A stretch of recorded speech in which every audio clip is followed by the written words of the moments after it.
Bismillahirrahmanirrahim. Alhamdulillahirabbil alamin. Wa bihi nasta'inu 'ala umuri dunya waddin.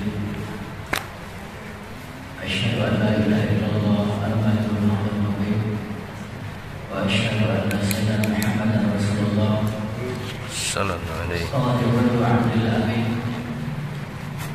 Salatu wassalamu ala asyrafil anbiya wal mursalin Sayyidina Muhammad sallallahu alaihi wasallam wa ala alihi wa sahbihi ajma'in, amma ba'd. Ayyuhal hadirun wal hadirat rahimakumullah, usikum wa nafsi bi taqwallah. Allah Ta'ala fi tanzilil karim. Bismillahirrahmanirrahim. Ya ayyuhalladzina amanu taqullaha haqqa tuqatih wa la tamutunna illa wa antum muslimun. Sallallahu alaihi. Bapak-bapak, ibu-ibu, saudara-saudara hadirin wal hadirat yang dimuliakan Allah, mari bersama-sama kita panjatkan puji syukur kehadirat Allah Subhanahu wa taala yang telah melimpahkan kenikmatan-kenikmatannya kepada kita semua, sehingga malam hari ini kita dapat berkumpul beristimewa muajalah mudharasah di dalam pengajian hidup kita ini. Semoga membawa manfaat fid dini wad dunya wal akhirah. Amin ya rabbal alamin. Amin. Pada pertemuan yang lalu saya menyampaikan bahwa Rasulullah ketika usianya sudah mendekati hari wafatnya, Rasulullah meminta pada Bilal untuk memanggil para sahabat dengan adzan di Masjid Rasulullah sallallahu alaihi wasallam, di Masjid Nabawi. Rasulullah sholat 2 rakaat. Kemudian Rasulullah naik ke atas mimbar dan berkhutbah. Di mana khutbahnya itu Rasulullah menyampaikan hamdalah dan memuji kepada Allah, kemudian khutbah dengan khutbah yang sungguh-sungguh, sehingga menjadikan orang-orang yang mendengar itu merasa takut dan juga mereka mencucurkan air mata. Kemudian Rasulullah bersabda, "Ya ma'syaral muslimin, wahai orang-orang Islam, inni kuntu lakum nabiyyan. Sesungguhnya aku bagi kalian adalah nabi, wa nasihan, dan orang yang memberikan nasihat, da'iyan, orang yang mengajak ilallah, kepada Allah Subhanahu wa taala, bi'idnihi, dengan seizin Allah. Wa kuntu lakum kal akhil musyfiqin, dan aku kepada kalian itu kal akhil musyfiqin, seperti saudara yang berbelas kasihan, ba'abir rahim, dan seorang ayah yang berbelas kasihan." Kemudian Rasulullah bersabda, "Barangkali ada di antara kalian yang saya ini merasa yang saya ini telah berbuat zalim, berbuat aniaya kepada kalian, falyakum, maka berdirilah, falyaqtaso, qisaslah saya, min qablil qisasi fil qiyamah, sebelum saya diqisas oleh Allah Ta'ala pada hari kiamat. Tapi falam yaqum ilaihi ahadun, tidak ada satupun sahabat yang berdiri, hatta qala thaniyan wa thalithan, sehingga Rasulullah bersabda diulang sampai 2 kali sampai 3 kali. Setelah Rasulullah mengulang sabdanya sampai 2 kali 3 kali, faqama rajulun, berdirilah seorang laki-laki, yuqalu, dikatakan bahwa orang itu bernama Akasyah bin Muhsan. Fawaqafa baina yaday Nabi sallallahu alaihi wasallam. Akasyah bin Muhsan berdiri di hadapan Rasulullah sallallahu alaihi wasallam. Laula annaka, ini kata Akasyah, seandainya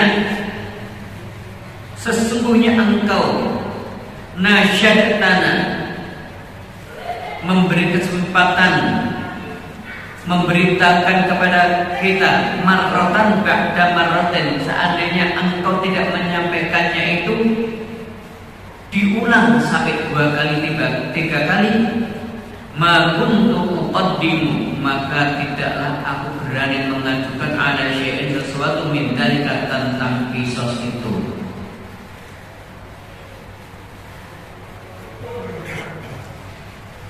Walaqad kuntu ma'aka, dan sungguh aku berada bersamamu fi ghazwati Badrin, dalam perang Badar. Jarat naqati, untaku lari, naqataka, mengikuti unta panjenengan ya Rasulullah. Panazaltu, maka aku turun anil naqati, dari unta. Wadanautu, aku mendekat kepadamu ya Rasulullah. Hatta uqabbila fakhidaka, sehingga aku berharap bisa mencium pahamu ya Rasulullah. Akan tetapi setelah untanya Akasyah itu mendekati unta Rasulullah, dan Akasyah turun dari unta mendekati Rasulullah dengan harapan bisa mencium paha Rasulullah, farafa'tal qabiba, engkau ya Rasulullah mengangkat dahan kayu ranting, allazi tabriku, yang engkau gunakan untuk memukul an-naqata, unta, lisur'ati, supaya cepat fil masjid, di dalam perjalanannya.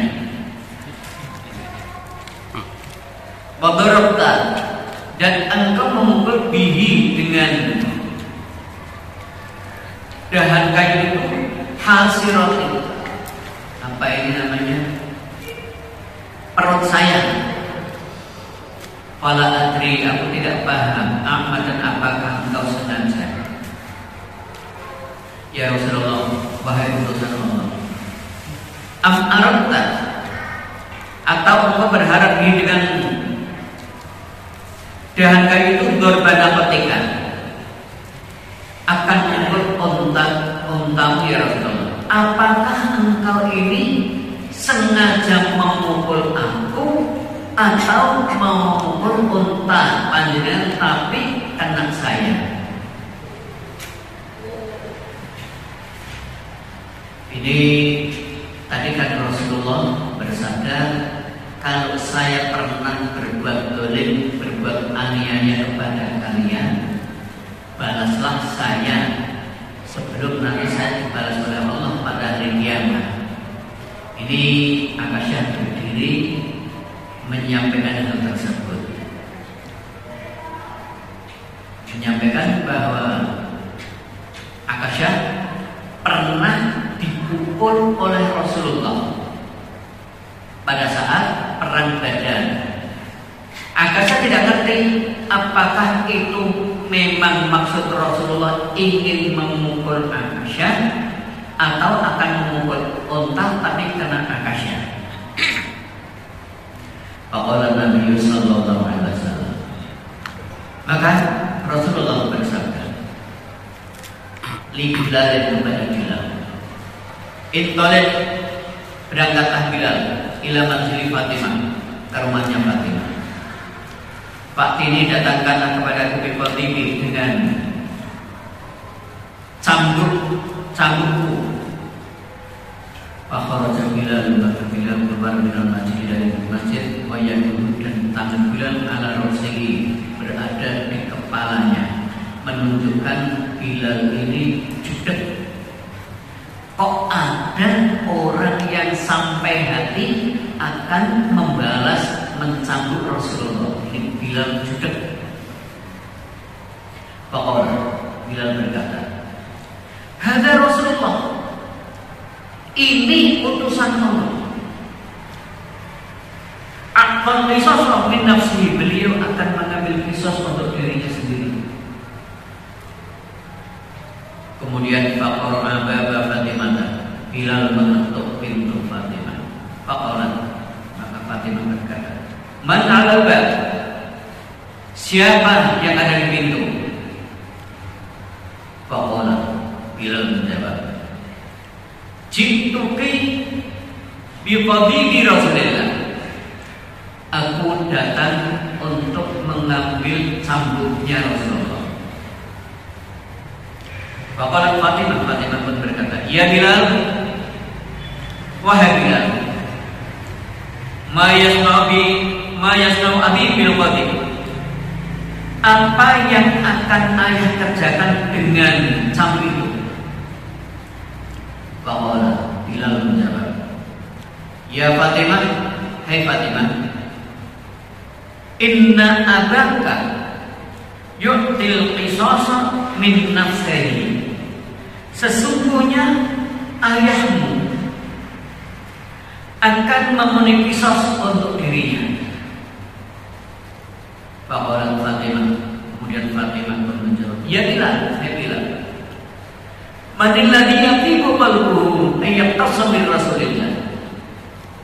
Siapa orang yang hatinya tega untuk mengkisah Rasulullah? Bilal tidak menjawab, mungkin tidak sampai hati. Fa'akhadha Bilalul qatiba, kemudian Bilal mengambil cambuk itu. Pada awal masjid, Bilal kembali kepada Rasulullah, masuk ke dalam masjid. Pada fa'al qatiba, dan Bilal menyerahkan cambuk itu ila Rasulillah, kepada Rasulullah. Wa Rasul, dan Rasulullah dafa'ahu ila Akasyah, menyampaikan cambuk itu, menyerahkan cambuk itu kepada Akasyah. Falamma nadharuhu, ketika melihat hal tersebut, Bilal menyampaikan cambuk kepada Rasulullah, Rasulullah menyerahkan cambuk kepada Aisyah. Kemudian falamma nadharuhu, ketika melihat hal tersebut, siapa? Abu Bakr wa Umar. Abu Bakar dan Umar kedua orang itu berdiri. Wa qala, dan berkata, "Ya Akasyah, hai Akasyah, nahnu baina yaday." Nahnu, ini kami berdua, baina yadayka, berada di hadapan. Faqtas minna, maka kisahlah kami berdua.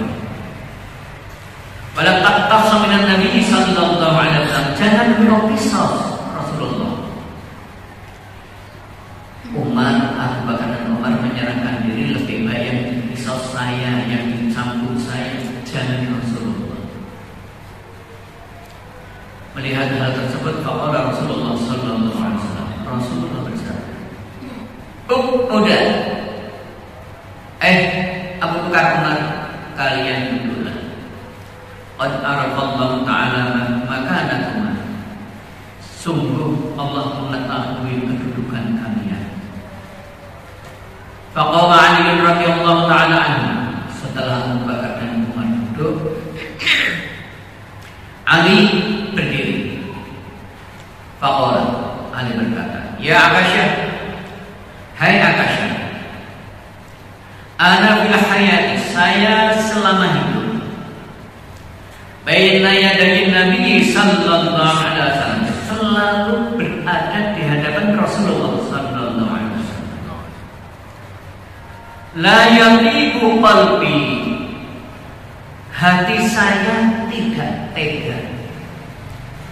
Ayat tasawir Rasulullah sallallahu alaihi wasallam, seandainya engkau akan mengkisah Rasulullah sallallahu alaihi wasallam. Fahadha dhahri, ini punggung saya. Wahadha batni, ini perut saya. Faqtassa minni biyadik, kisoslah saya dengan tanganmu. Fajlidni, cambuklah saya biyadik dengan tanganmu. Mohon maaf saya matur begini paham ya? Insyaallah ya. Faqala sallallahu alaihi wasallam, kemudian Rasulullah sallallahu alaihi wasallam bersabda, "Ya Ali, hai Ali, qad arafallahu makanaka wa niyyataka." Qad arafallahu, betul-betul Allah telah mengetahui makanaka, kedudukanmu, wa niyyataka, dan niat yang ada di dalam hatimu. Maka Ali pun duduk. Faqamal Hasan wal Husain, kemudian Hasan dan Husain cucu Rasulullah berdiri.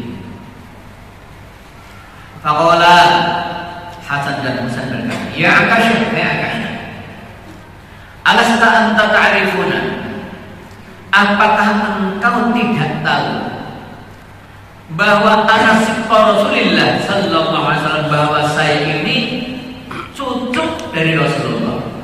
Hasan dan Husain itu cucu Rasulullah, putra dari Ali bin Abi Thalib, putra dari Fatimah Zahra.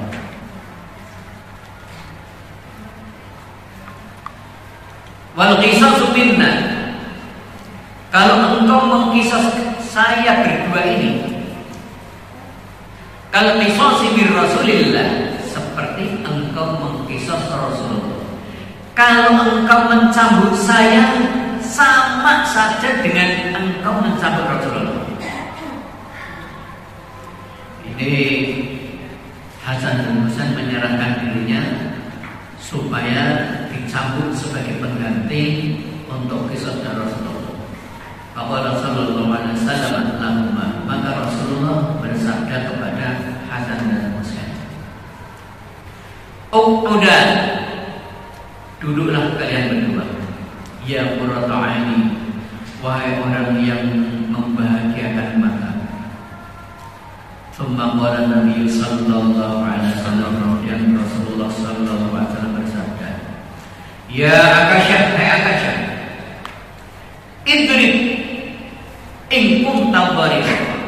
Pukullah saya kalau engkau memang orang yang akan memukul. Faqala, maka Akasyah berkata, "Ya Rasulullah, wahai utusan Allah, darabatani, engkau memukul aku, wa na'alim antabi, dan aku tidak pakai pakaian. Engkau memukul aku tidak pakai baju." Akasyah mengatakan demikian. Kemudian bagaimana sikap Rasulullah? Fakasyafa Rasulullah an thawbi, maka Rasulullah membuka bajunya. Setelah sahabat menyaksikan bahwa Akasyah menyampaikan bahwa ketika disambut oleh Rasulullah itu dia tidak pakai baju, maka Rasulullah pun melepaskan bajunya. Para sahabat melihat hal tersebut, fasahal muslimuna bil bukai. Para sahabat kemudian menjerit bil bukai, dengan tangisan. Sahabat gemuruh, menjerit, menangis. Falamma nadhara Akasyah, maka ketika Akasyah melihat ila bayani jismi Rasuli, kepada putihnya jasad Rasulullah, putihnya tubuh Rasulullah, ingkabba alaihi, Akasyah kemudian memeluk Rasulullah. Waqabbala dhahrahu, dan Akasyah menciumi punggung Rasulullah. Waqala, Akasyah berkata, "Fidaka rohi, tebusan tebusan inilah yang diberikan oleh engkau panjenengan ya Rasulullah, ruhi untuk rohku. Mayatiku qalbu, siapa orang yang tega hatinya ayat tasamika ya Rasulullah, untuk mengkisosmu, siapa orang yang teganya ya Rasulullah. Intinya saya ini tidak akan tega untuk mengkisosmu ya Rasulullah. Wa innama fa'altu, adapun aku melakukan hal ini, berdiri menyampaikan bahwa engkau telah mencambuk aku, dan ketika engkau mencambuk aku tidak pakai baju. Saya menyampaikan semua hal tersebut. Roja'a ayyamassa jismi bijismika syari. Roja'a, saya ini berharap, ayyamassa, untuk menempelkan, menyentuhkan jismi, tubuh saya, bijismika syari, kepada tubuhmu yang mulia ya Rasulullah. Jadi keinginan Aisyah itu bukan ingin mencabut Rasulullah, ngakali supaya Rasulullah itu membuka bajunya, supaya Aisyah bisa menempelkan tubuhnya ke tubuhnya Rasulullah yang mulia. Allah sallallahu alaihi wasallam.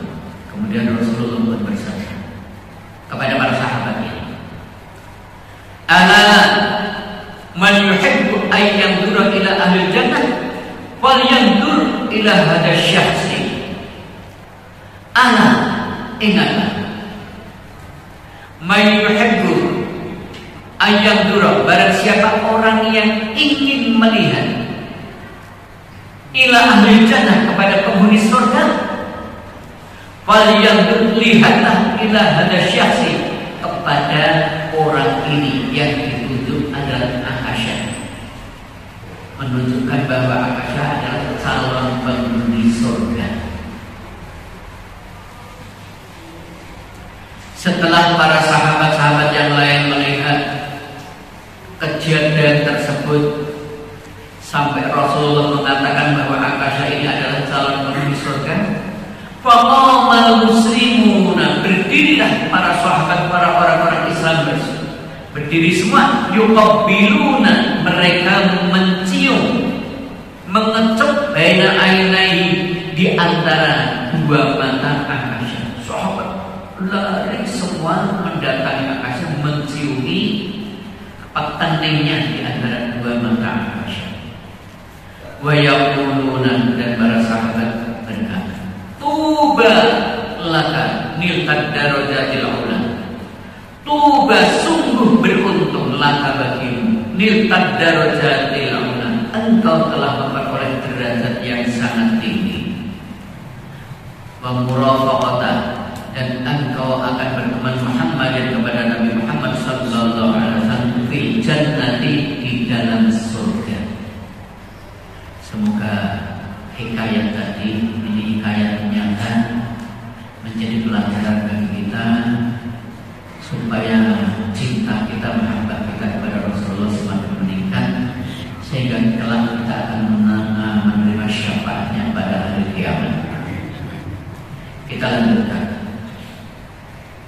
Qala Ibnu Mas'ud, berkata Ibnu Mas'ud, lamma danat, ketika semakin mendekat wafatun Nabi sallallahu alaihi wasallam, waktu wafat dari Rasulullah semakin dekat, jama'na, kami berkumpul di baiti Ummina Aisyah, yaitu di rumahnya Aisyah.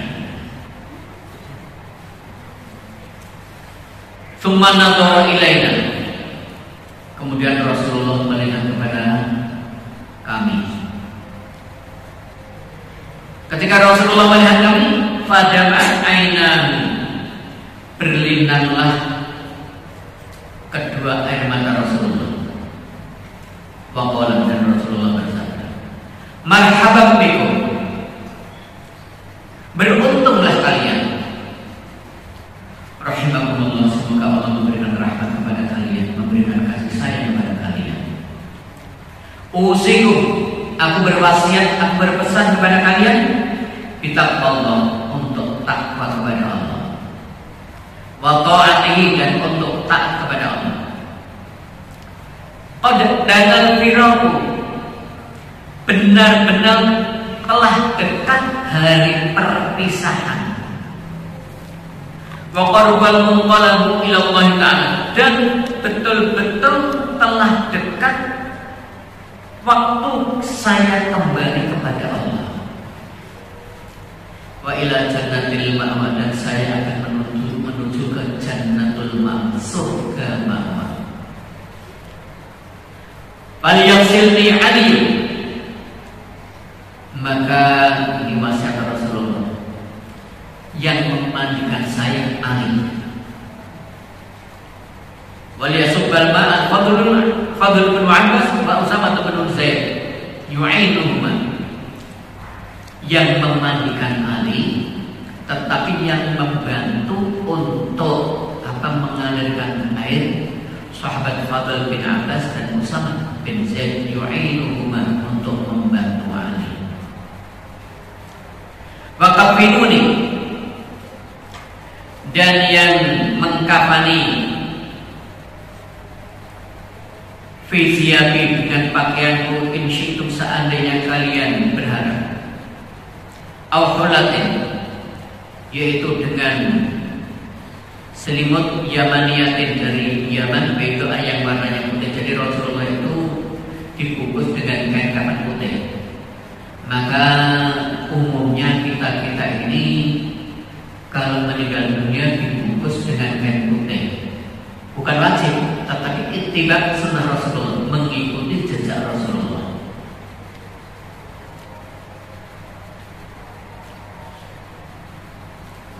Fa idza fasabtumuni, maka ketika kalian memandikan saya, tu'uni, letakkan saya ala sariri, di atas tempat tidurku.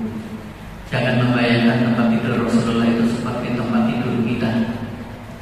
Zaman sekarang tempat tidur itu bagus-bagus untuk tidur nyaman. Ada yang kasar pakai kapas, ada yang kasar pakai bed, spring bed itu kan pakai bed tuh. Ada yang cuma pakai angin, bahkan ada yang bisa disetel supaya kasurnya itu hangat ketika dingin, dan tidak bisa disetel menjadi adem supaya ketika kita udaranya panas. Rasulullah tidur itu alasnya apa? Pelepah kurma yang keras dan tajamnya itu lebih keras, lebih tajam daripada pelepah kelapa. Maka ketika Rasulullah itu bangun tidur itu, di punggung-punggungnya itu merah-merah, ada bekas tempat tidurnya. Ini menunjukkan bahwa Rasulullah itu hidupnya sangat sederhana, dan Rasulullah itu termasuk orang yang miskin, tetapi biarpun miskin termasuk fakir, itu Rasulullah tidak pernah mengeluh, tapi selalu mensyukuri nikmat yang diberikan oleh Allah. Untuk bahan renungan kita, bahwa barangkali zaman sekarang itu separah-parahnya masyarakat yang hidup pada masa sekarang itu masih parah penderitaan yang dirasakan oleh Rasulullah. Oleh karena itu alangkah tidak beradabnya kalau kita ini tidak mensyukuri nikmat yang diberikan oleh Allah.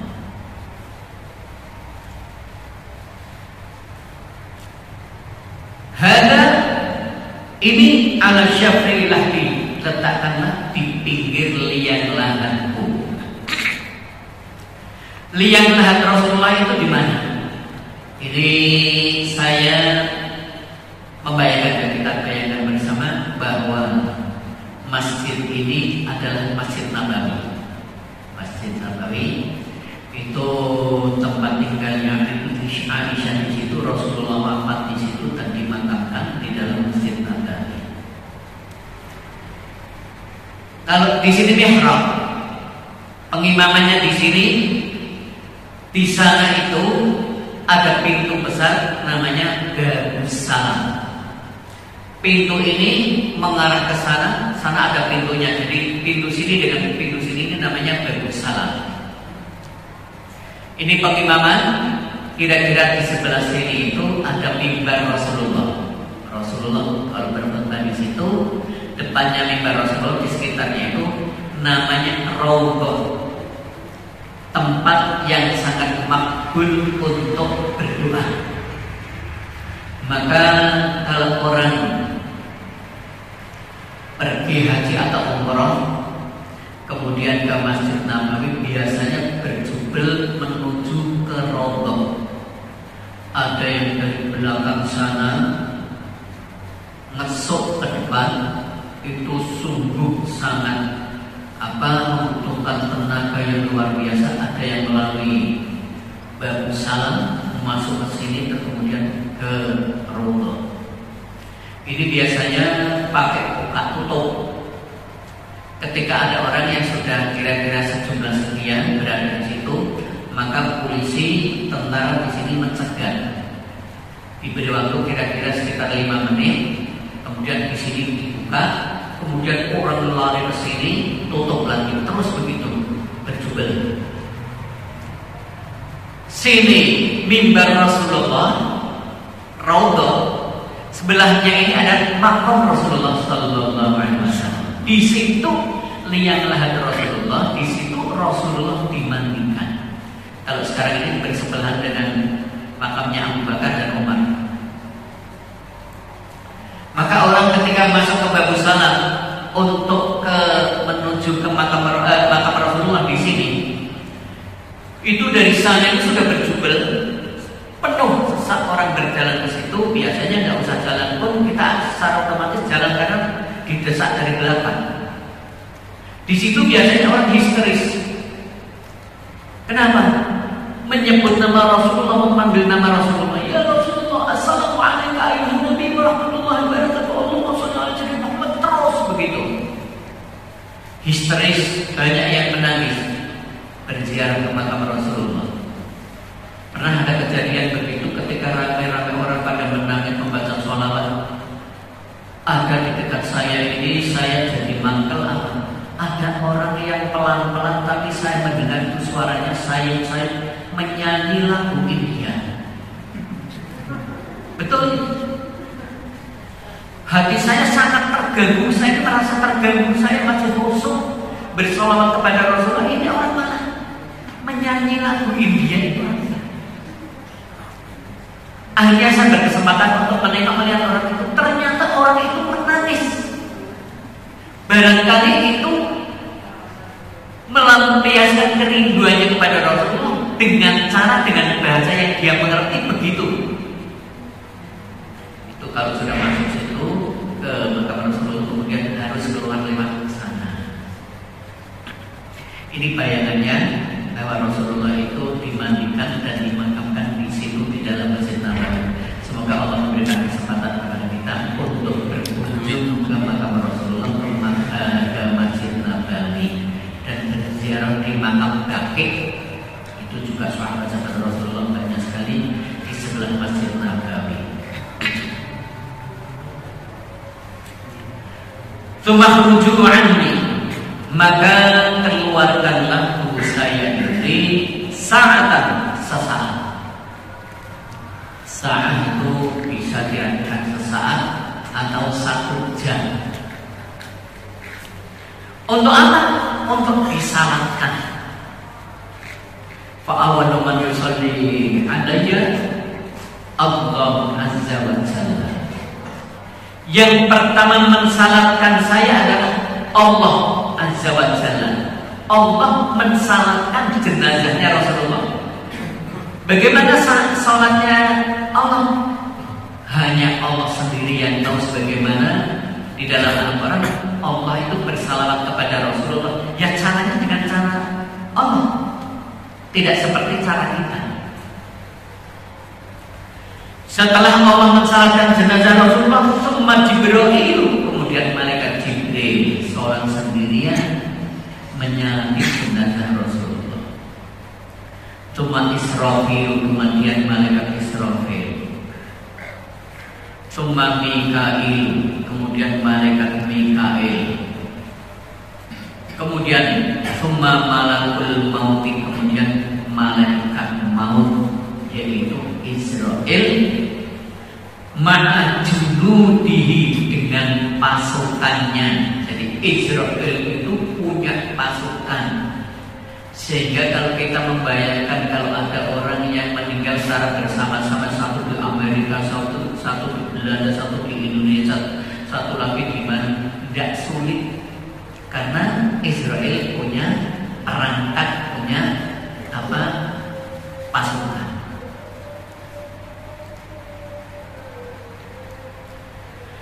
Setelah malakul maut, Israel beserta pasukannya mensalati, summa sairul malaikati, kemudian malaikat-malaikat yang lain mensalatkan Rasulullah. Setelah para malaikat mensalati Rasulullah, summa dakhulu, kemudian saya masuk, kemudian masuk kepadaku, adanya kepadaku faujan. Kemudian para sahabat sekelompok masuk, wasallu alaiya, dan mensalati saya. Tidak sekaligus, Masjid Nabawinya belum seperti sekarang besarnya luar biasa, belum. Masih bangunan kecil dan ala kadarnya, sehingga sholatnya menjadi beberapa shift. Zaman sekarang pun kan begitu. Kalau ada ulama besar, misalnya ada Pak Kiai Zakaria Ansor wafat, itu masjidnya itu tidak muat untuk sekali sholat, maka sholatnya dibuat shift pertama, selesai shift kedua, begitu. Dulu saya teringat Habib Ali, jibnya kakeknya Habib Bakir, begitu. Habib Ahmad, walinya Habib Bakir juga begitu. Mensalatinya bersif-sif berbulan-bulan. Rasulullah pun begitu. Falamma sami'u, ini tadi yang saya sampaikan ini masih sabda Rasulullah ini. Nanti kalau saya meninggal begini, nanti saya meninggal begini, kan begitu, masih sabda Rasulullah yang memandikan ini dan lain sebagainya. Falamma sami'u, maka ketika para sahabat mendengar firawan Nabi sallallahu alaihi wasallam, yaitu kabar perpisahannya Rasulullah, mereka para sahabat menjerit. Wabakau, mereka menangis. Waqalu, dan mereka berkata, ya Rasulullah, wahai utusan Allah, anta rasuluna, engkau itu rasul kami, engkau utusan kami. Wa syahru jam'ina, dan engkau ini adalah panutan kami, engkau yang membimbing kami, yang membimbing kelompok kami. Wasultanu amrina, engkau ratu kami. Idza dhahabta anna, seandainya engkau pergi meninggalkan kami, fa ila man narji'u, kepada siapa kami akan mengeluhkan, mengembalikan segala masalah kami. Sahabat menangis begitu. Kemudian faqala Rasulullah sallallahu alaihi wasallam, Rasulullah bersabda, taraktukum, aku meninggalkan kepada kalian adalah hajjati, yaitu jalan yang lurus, wa tariqatil baydai, jalan yang putih, artinya jalan yang bersih dari kekotoran-kekotoran dosa-dosa. Wa taraktu lakum, dan aku meninggalkan untuk kalian wa'idaini, dua nasihat. Yang pertama natiqan, nasihat yang diucapkan, wasomitan, dan nasihat yang diam. Apa itu nasihat yang dikatakan, yang berupa kata-kata? Fannatiqu, adapun nasihat yang diucapkan yaitu Al-Quran. Al-Quran artinya apa? Kita ini apabila Ada permasalahan apapun, kembalikan kepada Al-Quran untuk menyelesaikannya. Kita orang awam,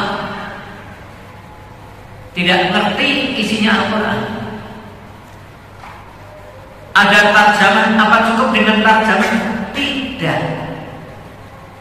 Ada para ulama, ada mufassir, ada orang-orang yang ahli tafsir di dalam Al-Quran. Kita bertanya kepada orang-orang yang ahli di dalam ilmu Al-Quran, bukan sekedar terjemah saja. Wassaum itu ada pun nasihat yang diam adalah al-mautu, maut, kematian. Kematian itu sudah cukup sebagai nasihat kepada diri kita. Oleh karena itu, kalau kita ini ingin bahwa kita ini diberikan jalan yang lurus, ibadah kepada Allah, meninggalkan larangan Allah, dzikrul maut, ingat kematian, itu adalah rumus yang jitu untuk kita kembali kepada jalan Allah. Sehingga dengan dzikrul maut, ingat kematian, duniawiah ini tidak terlalu kita pikirkan. Sebab sumber dari kemaksiatan adalah hubbu dunia, mencintai dunia, mencintai jabatan, mencintai kehormatan, mencintai harta benda, mencintai dan lain sebagainya. Itu akan jadi luruh manakala kita dzikrul maut, ingat kematian.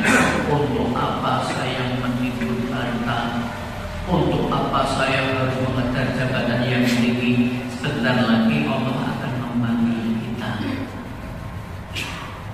Maka kalau kita misalnya saja berkesempatan untuk bertakziah, sempatkanlah kita